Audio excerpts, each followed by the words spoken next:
Selamat sore Ibu dan teman-teman. Saya perwakilan kelompok 8 akan memperkenalkan kelompok 8. Saya Trivani Ibn Sulman. Saya Wana Ulang. Saya Yesek Kumpuran. Saya Filipi Mawandau. Pada video ini kami akan menjelaskan materi kami yaitu pada bab 5 tentang rasio. Namun materi kami berfokus pada perkiraan rata-rata dan cara menentukan besarnya sampel untuk memperkirakan rata-rata. Untuk pembicara berikutnya diberikan kesempatan. Ya baik, di sini saya akan menjelaskan perkiraan rata-rata rasio, yaitu mu to pi sama dengan sigma i sama dengan 1 sampai dengan n di dibagi dengan sigma i sama dengan 1 sampai n xi dikali dengan mu x, di mana sigma i sama dengan 1 sampai dengan n yi dibagi sigma i sama dengan 1 sampai n xi sama dengan r adalah rasio dengan batas kisaran samping 2 dikalikan akar dari varians mu to pi. Lalu selanjutnya varians mu to pi sama dengan mu kuadrat x dikali varians r sama dengan mu kuadrat x dikali dengan n besar kurang n kecil dibagi n kecil dikali n besar. Lalu dikali 1 per mu kuadrat x. Jadi mu kuadrat x habis dibagi dengan mu kuadrat x lalu dikalikan dengan sigma i sama dengan 1 sampai n dikalikan dengan yi kurang xi dikuadratkan dibagi n kurang 1. Maka batas kisaran sampingnya 2 dikalikan akar dari varians mu to pi sama dengan 2 dikalikan akar dari n besar dikurang n kecil dibagi n kecil dikali n besar, lalu dikali sigma i sama dengan 1 sampai n dikali yi kurang rxi dikuadratkan dibagi n kurang 1. Ya baik, sekarang kita akan masuk ke contoh soal pada halaman 198. Direktur keuangan suatu perusahaan ingin memperkirakan rata-rata pengeluaran dengan menggunakan mu y guna pemeliharaan kesehatan para karyawan selama 3 bulan pertama tahun. Jadi diketahui populasinya 1000 sampel 100. Y-nya adalah pengeluaran per karyawan triwulan pertama tahun ini. X-nya pengeluaran per karyawan triwulan pertama tahun lalu.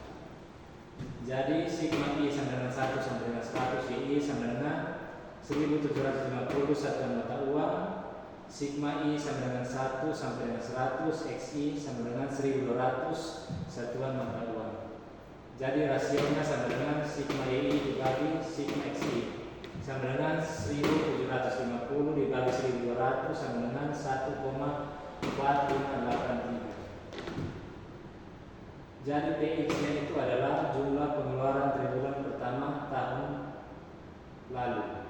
Itu adalah 12.500. Jadi sigma i sama dengan 1 sampai dengan 100 yi kuadrat sama dengan 3650, sigma i sama dengan 1 sama dengan 100 xi kuadrat sama dengan 156,20. Jadi selanjutnya sigma i sama dengan 1 sampai dengan 100 xi yi sama dengan 21859,35.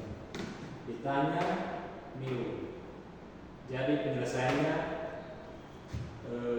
mu y sama dengan mu to pi sama dengan rasio dikali mu x. Mu x di sini sama dengan tx dibagi populasi sama dengan 12.500 dibagi 1000 sama dengan 12,5 satuan mata uang. Mu y sama dengan rasio dikali mu x sama dengan 1,4583 dikali 12,5 sama dengan 18,23. Sigma y kuadrat tambah r kuadrat dikali sigma x kuadrat kurang 2r sigma x y sama dengan 30,50 tambah 1,4583 dikali 156,20 kurang 2 dikali 1,4583 dikali 21859,35 sama dengan 25,621 dibulatkan dari 25,62. Jadi batas kesalahan sampingnya 2 dikali akar dari n besar kurang n kecil dibagi n kecil dikali n besar dikali sigma i sama dengan 1 sama dengan n dikali yi kurang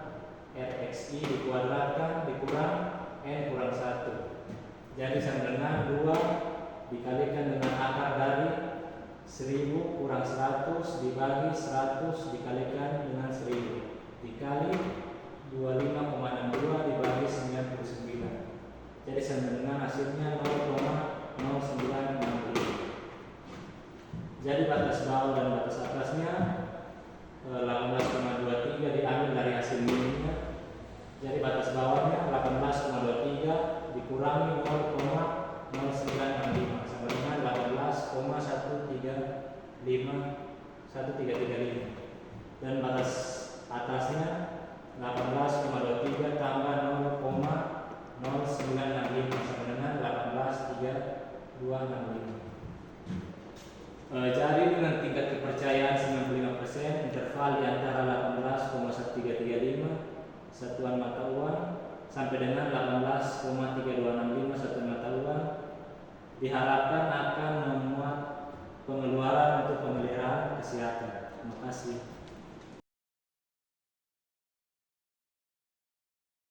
Baik, agar teman-teman bisa memahami materi mengenai perkiraan rata-rata dengan rasio lebih baik, di sini saya akan menjelaskan untuk latihan soal halaman 217 nomor 5, di mana di sini dikatakan bahwa seorang ahli manajemen produksi ingin mengetahui apakah metode kerja yang baru lebih efisien daripada metode sebelumnya dengan cara membandingkan waktu yang diperlukan untuk mengerjakan kedua metode tersebut. Nah, di sini dengan syarat bahwa apabila rasionya itu lebih kecil dari 1, berarti metode baru itu lebih efisien. Tetapi apabila rasionya lebih besar dari 1, maka metode baru itu dikatakan tidak efisien. Nah, dari soal tersebut kita lihat bahwa diketahui mu x-nya itu dari soal 17,2 menit, di mana mu x ini merupakan rata-rata waktu untuk mengerjakan pekerjaan menggunakan metode lama, dan populasinya itu sama dengan 793 karyawan, dan di sini sampel yang diteliti itu sebanyak 11 karyawan. Kemudian di sini yang ditanya adalah rata-rata waktu untuk menyelesaikan pekerjaan dengan metode yang baru atau mu y. Kemudian kita masuk ke penyelesaiannya, di mana kita lihat di sini mu topi y itu sama dengan sigma i sama dengan 1 sampai dengan 11, yi dibagi dengan sigma i sama dengan 1 sampai 11, xi dikali dengan mu x, di mana kita tahu bahwa sigma i sama dengan 1 sampai 11 yi per sigma i sama dengan 1 sampai 11 xi itu sama dengan rasio.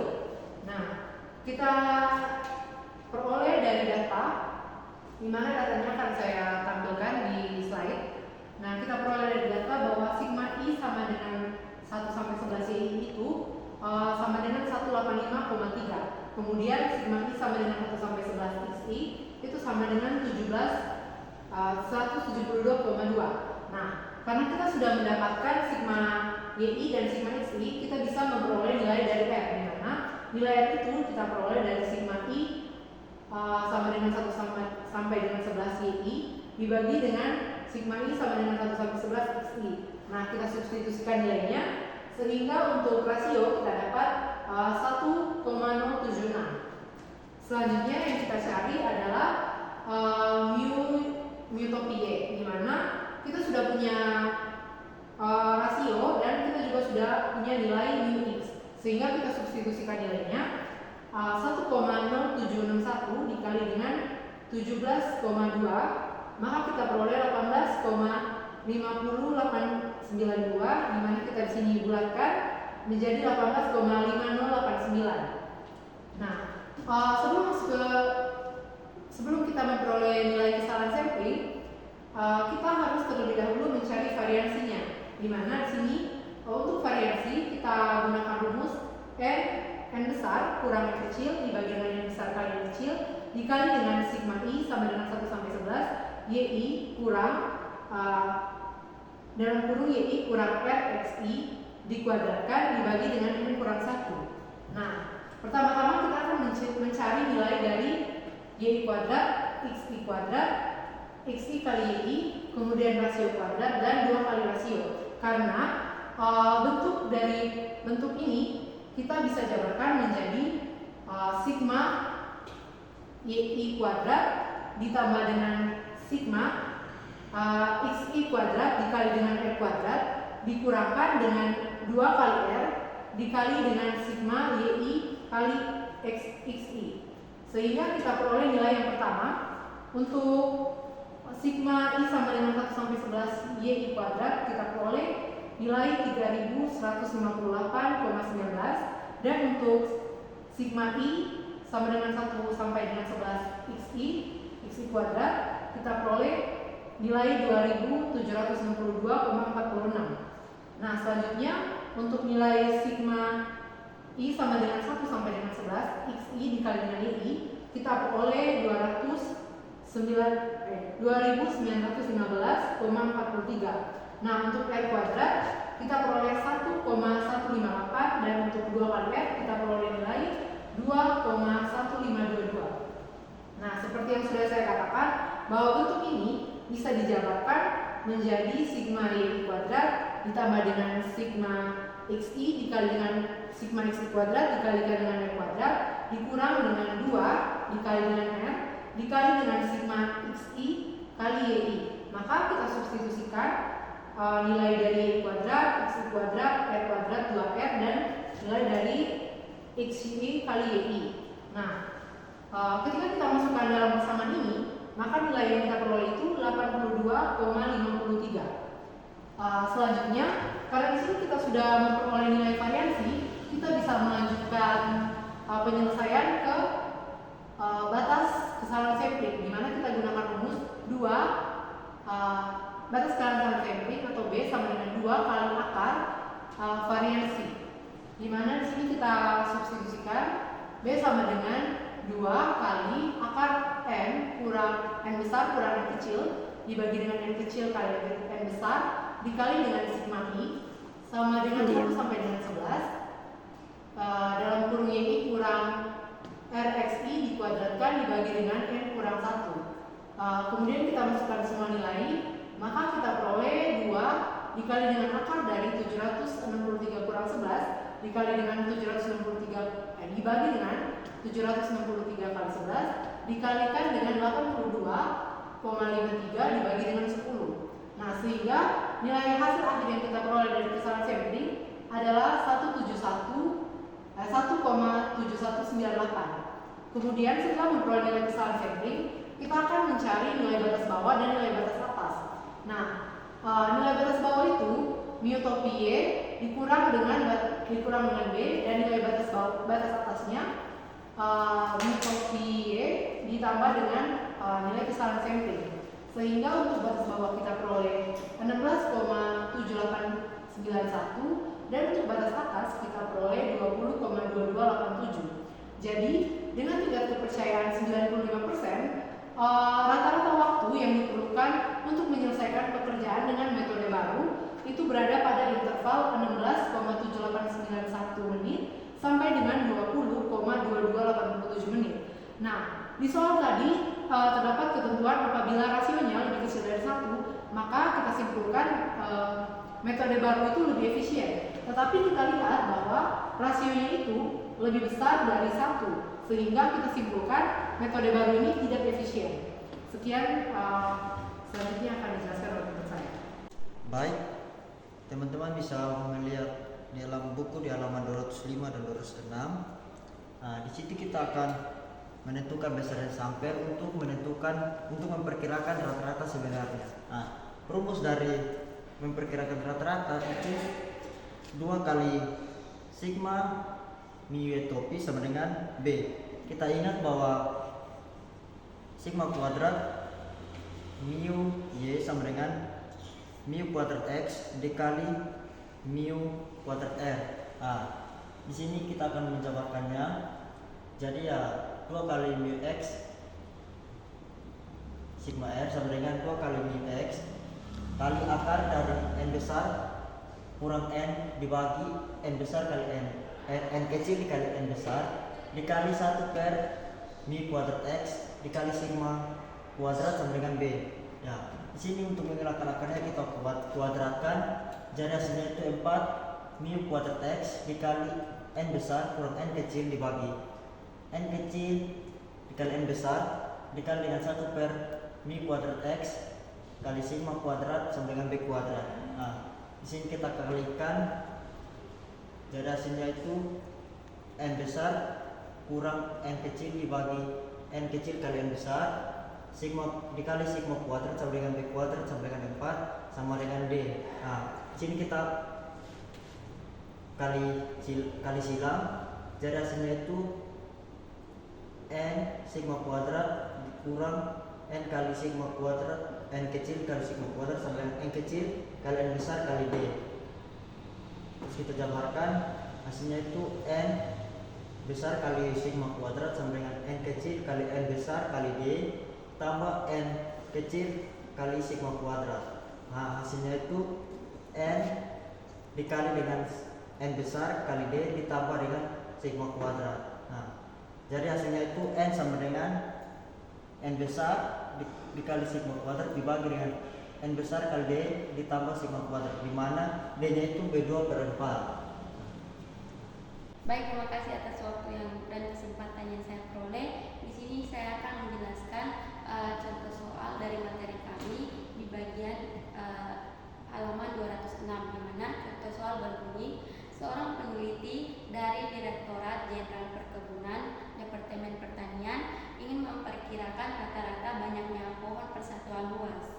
Nah, dari tanah perkebunan seluas populasinya itu sebanyak 1000 dihitung dalam satuan luas, dia bermaksud meneliti sampel sebanyak N sampel dengan teliti persatuan perluas. Nah, kemudian dihitung banyaknya pohon yang terdapat dalam setiap plot. Nah, di sini kita sudah di dalam soal sudah diketahui Y-nya itu banyaknya pohon dari plot ke I, dan si peneliti ini mempunyai data berdasarkan foto udara, dan dia memperoleh perkiraan data tersebut yang akan dijelaskan dalam bentuk XI dari sebuah perkebunan dengan luasnya yang sudah tertera. Jadi peneliti sudah akan mengetahui mu X. Dengan demikian peneliti bermaksud menggunakan perkiraan rasio untuk memperkirakan UY. Nah, di sini yang akan ditanya itu adalah N sampel. Nah, kita tahu bahwa untuk menghitung N sampelnya itu adalah rumus N dikali dengan sigma kuadrat dibagi dengan populasi dikali dengan D ditambah dengan sigma kuadrat. Tetapi di soal itu tidak diketahui sigma kuadrat. Jadi kalau dalam permasalahan soal seperti ini, untuk mengatasi hal ini kita ambil saja sembarang N aksen. Nah, di sini katakan saja N aksen yang kita ambilnya itu adalah 10 plot. Kemudian kita buat perkiraannya itu sebanyak yang akan kita kerjakan dalam soal. Nah, di sini peneliti akan menggunakan perkiraannya itu dengan rumus seperti sigma kuadrat sama dengan 1 per N aksen dikurang 1 dikali dengan sigma YI dikurang R sigma I dikuadratkan, merumuskan semua itu dikuadratkan, dengan hasil R-nya itu akan diperoleh dengan sigma YI dibagi dengan sigma XI. Untuk penjelasan pertama, di sini kita peroleh di soal sudah diketahui bahwa N-nya itu ada N populasi ada sebanyak 1000. N aksen kita ambil sebaran saja 10 plot, lalu YI-nya itu banyak pohon yang akan diketahui, dan XI-nya itu perkiraan foto udara. Ditanya N sampel. Di sini sudah ada data yang akan peneliti hasilkan atau peneliti ambil. Di sini plot akan dari 1 sampai 10 dengan XI dan YI itu sudah akan tertera di bagian soal halaman 207. Nah, kita akan langsung saja kerjakan dalam soal. Di sini kita kalau gunakan XI dan YI-nya, sigma XI dan sigma YI-nya itu akan kita peroleh 208 dan 212 221 kalau kita gunakan keseluruhan. Dengan rumus yang sudah dijelaskan tadi, sigma kuadrat sama dengan 1/n aksen dikurang 1 dan seterusnya. Di sini kita harus mencari satu-satu karena ini bukan rumus aslinya, tapi akan ada penjabaran karena dikuadratkan seperti rumus ABC. Jadi kita cari pertamanya itu sigma YI kuadrat. Sigma YI kuadratnya itu seperti biasa kita 25 dari hasil 25 ditambah 25 kuadrat ditambah 15 kuadrat dan seterusnya sebanyak 10 data hasilnya itu sebanyak 5.469. Lalu kita lihat lagi ke sigma XI kuadrat. Di sini sigma XI kuadratnya itu dengan data yang diperoleh sebanyak 10 dengan angkanya dari 23 kuadrat kita tambahkan dengan 14 kuadrat dan seterusnya ditambahkan dengan 29 kuadrat. 29 kuadrat itu hasilnya 4.872. Lalu berikutnya kita akan kalikan sigma XI dikalikan dengan YI. Nah, 25 dikali 23 dikali 25 plus 14 dikali 15 dan seterusnya kita akan peroleh 5.144. Sudah dikatakan di awal bahwa rumusnya ini akan mengalami penjabaran dan penjabarannya itu yaitu sigma YI kuadrat plus R kuadrat sigma XI kuadrat dikurang 2R sigma XI YI. Dengan keterangan yang sudah kita hasilkan di penjelasan di awal, dengan sigma YI kuadrat ada 5.469 ditambah dengan R kuadrat itu didapat dari sigma YI dibagi dengan sigma XI jadi 1,06 dikuadratkan, lalu kita kalikan dengan sigma XI kuadrat dan seterusnya. Nanti kita peroleh 37,8992. Karena kita sudah peroleh sigma YI kuadrat, sigma X kuadrat dan seterusnya, lalu kita masukkan ke dalam rumus yang sudah kita jelaskan di awal, yaitu sigma kuadrat sama dengan 1/n aksen dikurang 1 dan dengan penjabaran rumusnya yang sudah saya jelaskan. Dan di sini kita sudah bisa akalkan bahwa kita sudah peroleh sigma kuadratopi yang sama dengan perkiraannya itu yang sudah kita ketahui bahwa 1/9 dikali dengan hasil yang sudah kita peroleh yaitu 37,8992. Nanti kita peroleh 4,21. Nah, di sini dengan rumus aslinya untuk memperoleh n-nya itu sama dengan n populasi dikali dengan sigma kuadrat dibagi dengan n populasi dikali d ditambah dengan sigma kuadrat. Lalu kita bisa langsung masukkan angkanya saja, yaitu 1000 dikali 4,21 dibagi dengan 1000 dikali 0,25 ditambah dengan 4,21, itu kita mendapat 16,29. Nah, 16,29 ini kita bisa bulatkan menjadi 17. Jadi dari soal yang sudah dijelaskan, kita bisa menyimpulkan bahwa untuk membuat perkiraan rata-rata banyaknya pohon per plot dengan B sama dengan 1 dan tingkat keyakinan kepercayaan itu sama dengan 95%, maka banyaknya n sampel yang akan meneliti dibutuhkan yaitu 17 plot.